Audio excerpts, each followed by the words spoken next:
30,000కు కకృతి పడి ఏసీబీ ఆఫీసర్లకు దొరికి ఇజ్జత్ మానం పోగొట్టుకున్న ఎస్ఐ. చి ఇంత బతికి ఇంటెనక వచ్చినట్టు అయిపోయింది ఈ ఎస్ఐ పని. ఉద్యోగం రాకముందుకు ఎట్లుంటారు, ఉద్యోగంలో రాగానే అందులో కాకి బట్టలు ఒంటి మీదకి రాగానే ఓ షిపాయిలు అయిపోతారు కొడుకులు. వీళ్ళని దొంగలు ఓడవా, వీళ్ళకంటే దొంగలే నయమో అనిపిస్తుంది ఒక్కొక్కసారి. కడుపుకు అన్నం లేకనో లేకుంటే ఇంకో బాధయ్యో అప్పుల బాధయ్యో వాడు దొంగతనం చేస్తాడేమో అనిపిస్తుంది. కానీ ఏం తక్కువ 1,50,000 1,30,000 జీతం ఉంటుందిలా. ఎస్ఐ పోస్ట్ అంటేనే ఇగో మళ్ళీ గెస్టెడ్ ఆఫీసర్ పోస్ట్. అది పనికి మాలినోడు కాకుంటే అందరు పోలీసు వాళ్ళకి ఇట్లుండరు. ఎందుకు తిడుతున్నామంటే మా ఆవేదన చూడుర్రి. పోలీస్ స్టేషన్లోకి వెళ్తే ఇలా రుబాబుల మన్నువాడ, రుబాబు రూపాయి షేపోయి చెప్పులు అన్నట్టు వాళ్ళు ఉంటుంది. వీళ్ళు అందరు కాదు దొంగలు పోలీసు వాళ్ళు, కొంతమంది నిజాయితీ కలిగిన వాళ్ళు ఉన్నారు. కానీ మంచోళ్లకు ఇలాంటి లంగల వల్ల బట్టెబాజిగాలని పోలీస్ డ్యూటీలో నుంచి సస్పెండ్ చేస్తే 6 నెలలు 3 నెలలు సంవత్సరం అవుతుంది. ఇట్లాంటి దొంగల్ని పర్మనెంట్గా ఉద్యోగంలో నుండి తీసి పడేసేయాలి. ఇదిగో చూడు, 30,000 రూపాయలు లంచం తీసుకుంటూ ఏసీపీకి ఎక్కిన ఎస్ఐ. పారిపోతున్న ఎస్ఐను వ్యవసాయ పొలాల వద్ద పట్టుకున్నారంట అధికారులు. టపాకాయలు కాల్చి ఊరంతా సంబురాలు చేసుకున్నారంట. ఎంత వేధించుంటాడు, ఎంత పీడించుంటాడు ఈ బట్టెబాజిగాడు. మెదక్ జిల్లా టేక్మల్ పోలీస్ స్టేషన్పై దాడి చేసి రూపాయలు 30,000 లంచం తీసుకుంటున్న ఎస్ఐ రాజేష్ను రెడ్ హ్యాండెడ్గా పట్టుకున్న ఏసీబీ అధికారులు అంట. అయ్యా ఏసీబీ అధికారులు మీకు నమస్తేనయ్యా.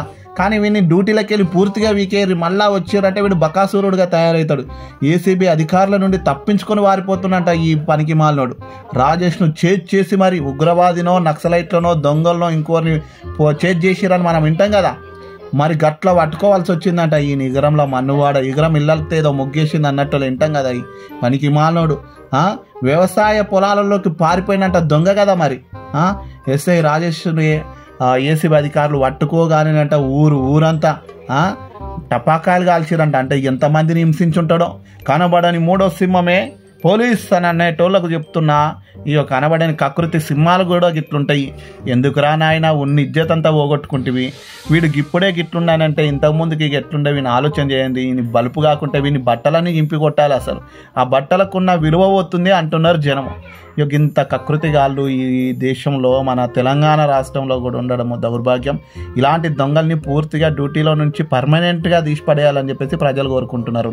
ఇగో ఇది ఈనాటి ముచ్చట.